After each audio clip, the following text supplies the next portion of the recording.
On our trip to Florida, we found a day that was just pretty laid back. No hunts planned, no agenda. So I woke up and immediately saw this guy, and I just planned a day out venturing in search of non-native and invasive species. The first thing I really wanted to do was go fishing in the Everglades.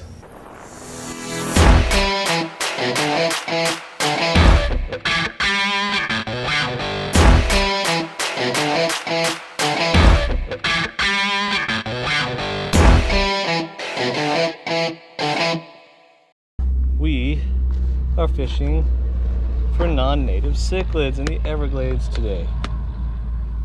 I have caught several Mayan cichlids anyway on a buddy of mine's, dang it, hang on.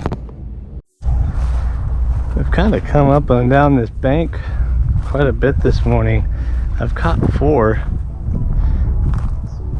Kurt, oh, there's one. I don't know if you can see him in the water or not. Kurt kind of took my spot, so I'm moving down. So we're gonna try this nice crispy worm jerky here. Caught several on them. Gotta watch out for little sunfish too, the native sunfish. I've been throwing a whole bunch of those back, but they kind of messed me up on my bait. And here goes.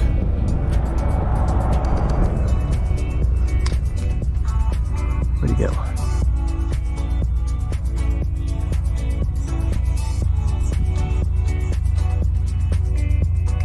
And just like that,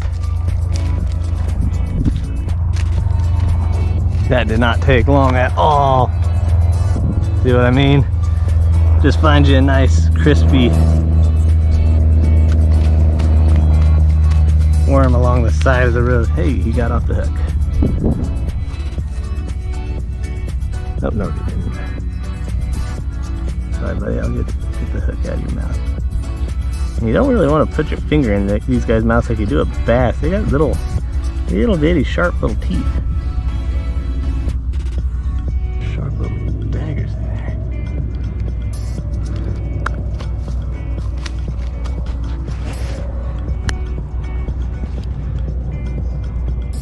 I mean, that is a pretty fish. I mean, they're pretty fish. No wonder they were so popular in the aquarium trade, and that's kind of the issue.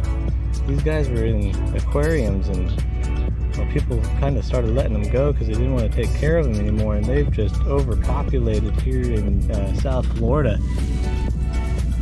I'll try to see if I can.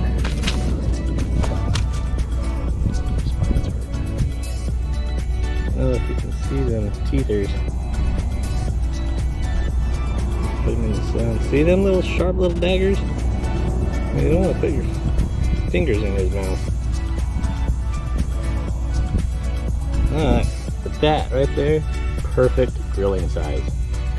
I mean, you put him on the grill. Like I say, if you can't beat him, eat him.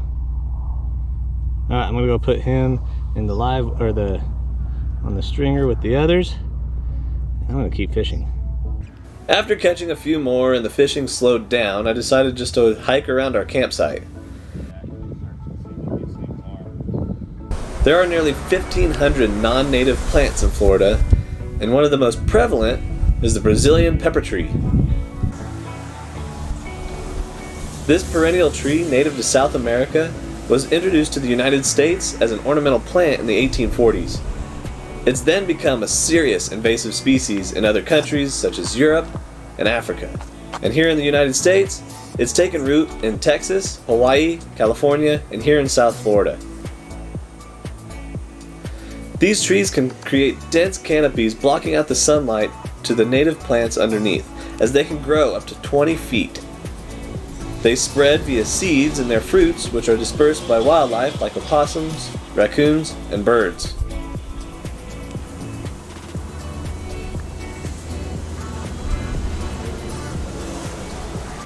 There were several non-native lizard species at camp, like this brown anole, who was just displaying his dewlap to me.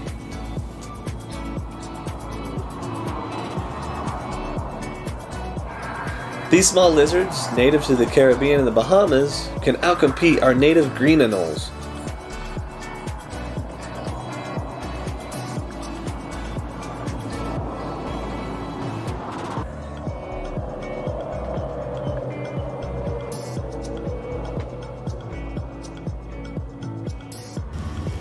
Not far from where I saw that one, I caught this little hatchling.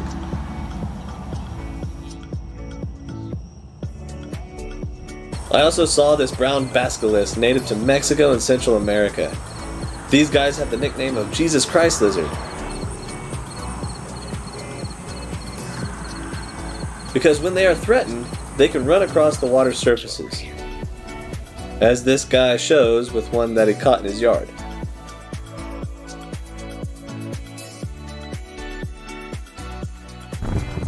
After spending the morning around the camp, I decided to drive into the city to see what we could find. There are over 500 non-native animal species in the state of Florida. Surely we can see some of them. And sure enough, as soon as we got off some of the main roads, we saw one of the 196 non-native birds of Florida. A bunch of Muscovy ducks. These are Central American native species, and they do occur naturally in the southern part of Texas. But here in Florida, there are non-native species that were released either on purpose or there were some accidental escapees. Muscovies have been known to compete with native wildlife for food resources and nesting areas. They've been shown to degrade water quality. They can even interbreed with other species of native waterfowl and transmit various diseases to native birds and domestic poultry. Many here in South Florida see them as a neighborhood pet. But there's others that see them as a nuisance. Some small snail on him. Wherever there is water, there is likely to be apple snails. In South Florida, there's water everywhere. These mollusks were most likely to be introduced into the southern United States through the pet trade. These snails can consume a large amount of vegetation, disrupting ecosystem functions. They can outcompete native snails, and they might even displace Florida's native apple snail species.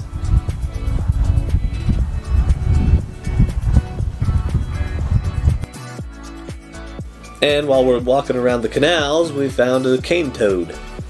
Cane toads are another problematic semi-aquatic invasive species from South and Central America. Unlike the accidental escapees that we've seen so far, these amphibians were introduced on purpose. They were introduced in the 40s and 50s to help control agricultural pests in sugarcane fields. Well, if you guessed that plan backfired, you guessed right. These toads will eat just about anything they can get their mouths around.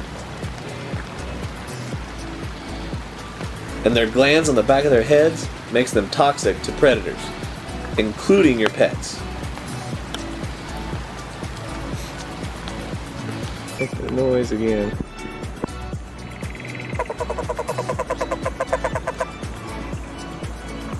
Another non-native species that was introduced to Florida to help combat sugarcane pests is this little guy, the curly-tailed lizard. Just like the brown anole, these are native to the Bahamas and Cuba. If you take the time to actually look around rocks, you're bound to spot a few of these guys. Another invasive reptile that just seems to be everywhere here in South Florida is the green iguana. Yet another Central American native species that was introduced through the pet trade. Whether it was an accidental escapee or an owner not realizing just how big they can get and thought they were doing the animal a favor in releasing him, green iguanas are pretty prevalent around here and are most likely to stay here in South Florida. These large lizards can cause structural damage to bridges, canals, docks. They can consume gardens, garden plants, and even bird eggs. And when I say they are everywhere, I mean everywhere you look, you can pretty much see a green iguana. I had the opportunity to go out with a licensed contractor to help dispatch green iguanas out of an homeowners association. If you'd like to learn more about iguanas and their effects, be sure to check out that video with Raj the Iguana Man. I'll put the link in the description. If you ever find yourself around Fort Lauderdale Airport, you might just see the local troop of vervet monkeys. This troop is said to be the descendants of around 12 escapees from a roadside zoo in the 1940s.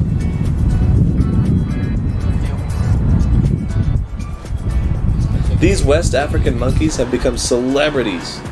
People come from all over to see the monkeys at Fort Lauderdale Airport, and some even feed them, even though there are signs saying it's illegal, but it's not highly regulated.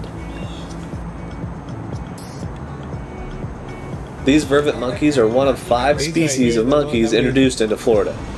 Others include the squirrel monkeys and rhesus macaques, which are up at Silver Spring State Park, and these are the ones that you heard about in the news that can carry diseases that can be transmitted to humans.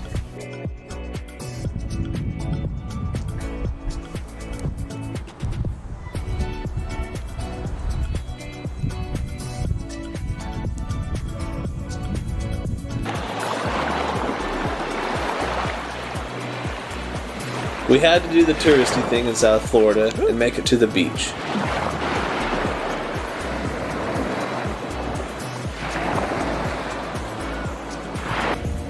My only wish is that we showed up a little later to see these guys hatch.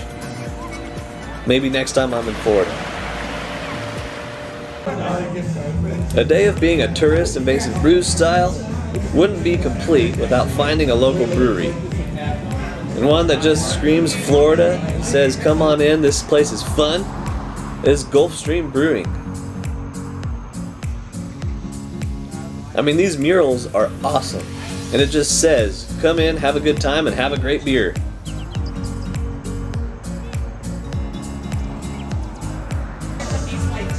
Much like other breweries that Invasive Brews has featured, this is a family-owned restaurant that started as a small hobby for someone who was passionate about science, and they turned it into a business. One of my favorite things about local breweries is their creativity.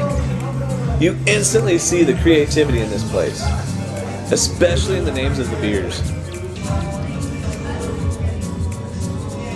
My favorite beer was the Traveler's Porter, but the Fans Only Belgian Blonde, it made me laugh, so I had to get one, and it was awesome. I'm not usually a light beer guy, but this one really hit the spot. And that name, like I said, creativity. Owners Ty and Cherie Eriks moved from the Pacific Northwest to Fort Lauderdale in 2013, and by 2018, Gulf Stream Brewing was opened.